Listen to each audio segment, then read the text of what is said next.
우리에게 주시는 하나님 말씀은 사도행전 13장 26절에서 41절입니다. 형제들아, 아브라함의 후손과 너희 중 하나님을 경외하는 사람들아, 이 구원의 말씀을 우리에게 보내셨거늘 예루살렘에 사는 자들과 그들 관리들이 예수와 및 안식일마다 외우는 바 선지자들의 말을 알지 못하므로 예수를 정죄하여 선지자들의 말을 응하게 하였도다. 죽일 죄를 하나도 찾지 못하였으나 빌라도에게 죽여달라 하였으니 성경의 글을 가리켜 기록한 말씀을 다 응하게 한 것이라. 후에 나무에서 내려다가 무덤에 두었으나 하나님이 죽은 자 가운데서 그를 살리신지라. 갈릴리로부터 예루살렘에 함께 올라간 사람들에게 여러 날 보이셨으니 그들이 이제 백성 앞에서 그의 증인이라. 우리도 조상들에게 주신 약속을 너희에게 전파하노니 곧 하나님이 예수를 일으키사 우리 자녀들에게 이 약속을 이루게 하셨다 함이라. 시편 둘째 편에 기록한 바와 같이 너는 내 아들이라 오늘 너를 낳았도다 하셨고, 또 하나님께서 죽은 자 가운데서 그를 일으키사 다시 썩음을 당하지 않게 하실 것을 가르쳐 이르시되 내가 다윗의 거룩하고 미쁜 은사를 너희에게 주리라 하셨으며, 또 다른 시편에 일렀으되 주의 거룩한 자로 썩음을 당하지 않게 하시리라 하셨느니라.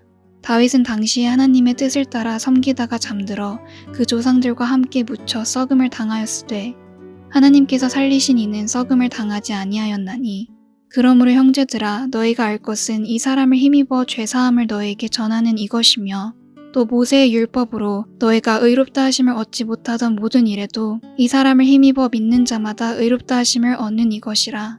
그런즉 너희는 선지자들을 통하여 말씀하신 것이 너희에게 미칠까 삼가라.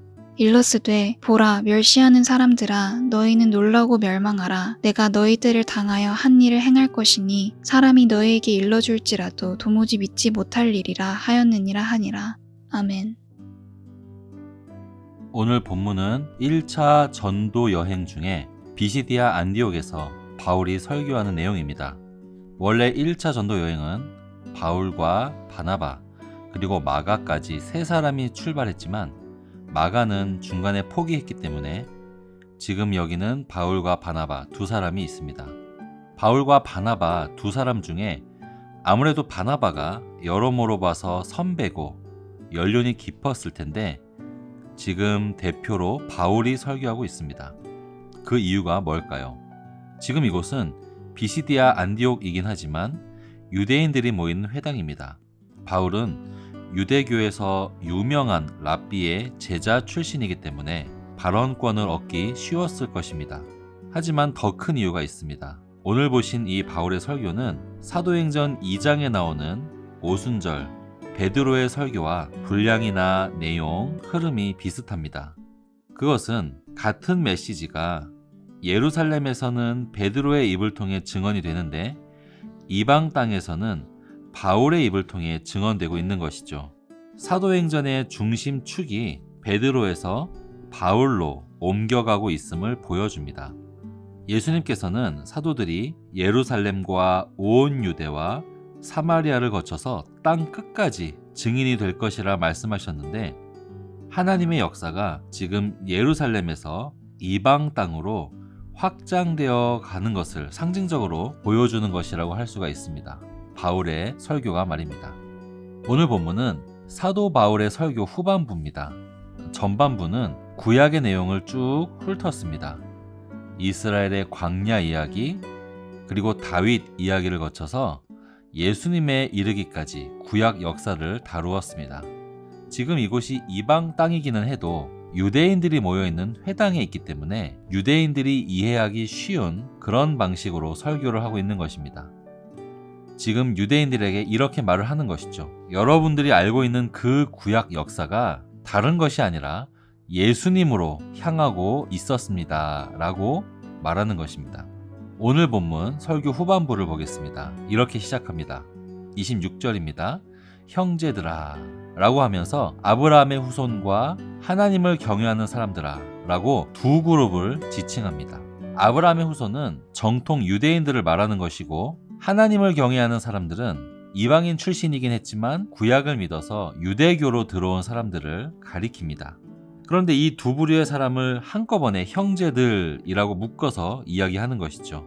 예수 그리스도 안에서 함께 구원받고 함께 섞일 수 있는 한 가족으로 바라보고 있는 것입니다. 구원의 범위가 조금씩 넓어지고 있음을 보여주죠. 그런데 그 이후에 이어지는 구절이 굉장히 중요합니다. 구원의 말씀을 우리에게 보내셨거늘. 자, 이 말을 잘 생각해 보십시오.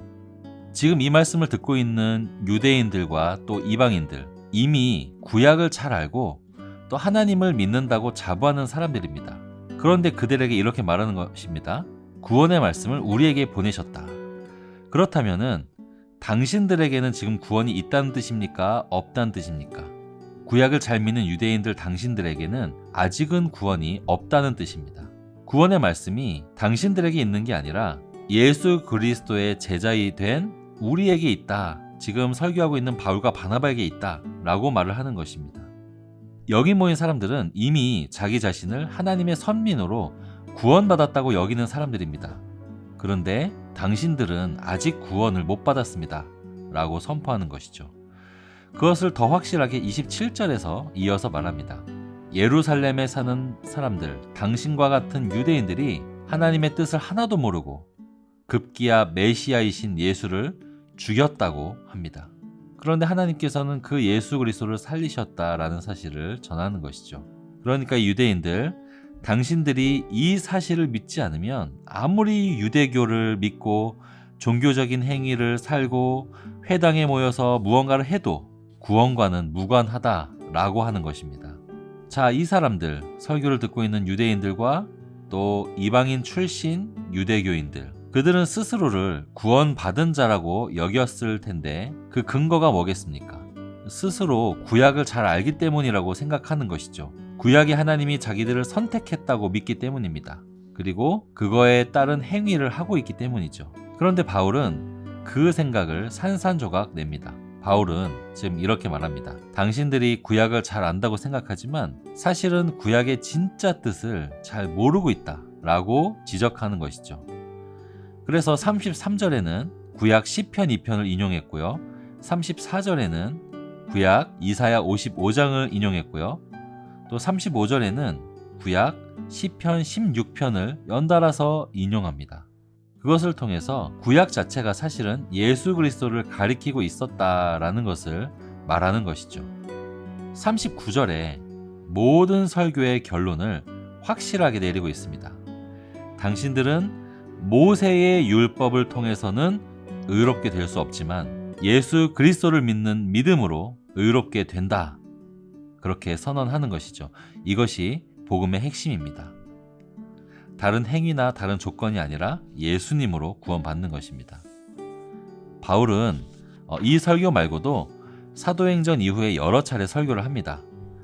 또 신약성경 서신서에도 많은 것을 가르치죠. 그런데 바울의 가르침을 잘 보면 그 듣는 대상이 유대인일 때는 유대인에 맞게 구약부터 시작하고요. 이방인일 때는 이방인에 맞게 보편적인 그런 신관념으로부터 시작하기도 하지만 어쨌든 그 대상이 누구이든 누구에게 설교하든 그리고 설교자가 베드로든 바울이든 결론은 동일합니다.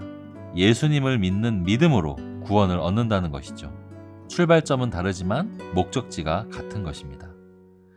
자기의 행위나 종교적인 열심이 아니라 오직 예수 그리스도만을 통해서 하늘의 좋은 것들, 구원이 우리에게 온다는 것입니다. 그 사실에 바로 서 있지 못하면 이 비시디아 안디옥 회당에 모여있는 유대인들처럼 자기 스스로는 이미 구원에 이르렀다고 믿고 있지만 사실은 구원을 받지 못한 그런 상태일 수 있는 것입니다. 우리 스스로를 생각해 봅시다. 우리가 유대교인들은 아니기 때문에 좀 다를 수는 있지만 우리 또한 우리 구원의 근거를 예수 그리스도에게가 아니라 나의 어떤 행위, 나의 어떤 지식, 내가 갖고 있는 어떤 조건, 그런 것들에 교묘하게 둘 수 있습니다. 두 가지는 분명히 다른 것입니다. 구분을 해야 합니다. 내 구원을 위해서 예수 그리스도를 믿는 것과 내 구원을 위해서 내 믿음을 믿는 것, 두 개는 다릅니다. 우리의 구원은 오직 예수 그리스도에게만 있습니다. 사단은 우리에게 언제나 유혹하죠. 슬그머니 우리의 지식이나 행위나 그게 무엇이든 스스로 우리가 자부심을 갖는 무언가를 높이도록 만듭니다. 높인 다음에 어떻게 하죠? 우리도 모르는 사이에 내 구원의 근거를 예수님으로부터 그 내가 자랑스러워하는 그 무언가로 슬그머니 옮기게 하는 것이죠. 그렇게 한 후에 내가 자랑스럽게 여겼던 그것을 사단이 흔들게 되면 우리는 그것만 흔들리는 게 아니라 내가 갖고 있던 구원의 확신, 마음의 평안마저 흔들리게 되는 것입니다. 여러분, 오직 우리의 구원은 예수 그리스도에게 있습니다.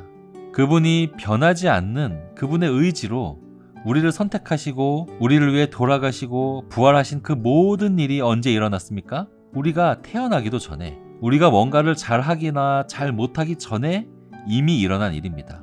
이 사실을 받아들이신다면 세상의 유혹과 풍파에 흔들릴 때라도 우리는 넘어지지 않을 수 있습니다. 내게 힘든 이 시기마저도 우리 아버지께서 나를 지키시고 보호하시는 중임을 알기 때문입니다. 사랑하는 성도님들, 예수님께서 여러분을 구원하신 그 사실을 통해서 오늘 하루도 힘을 내시고 승리하시는 저와 여러분들 되기를 바랍니다.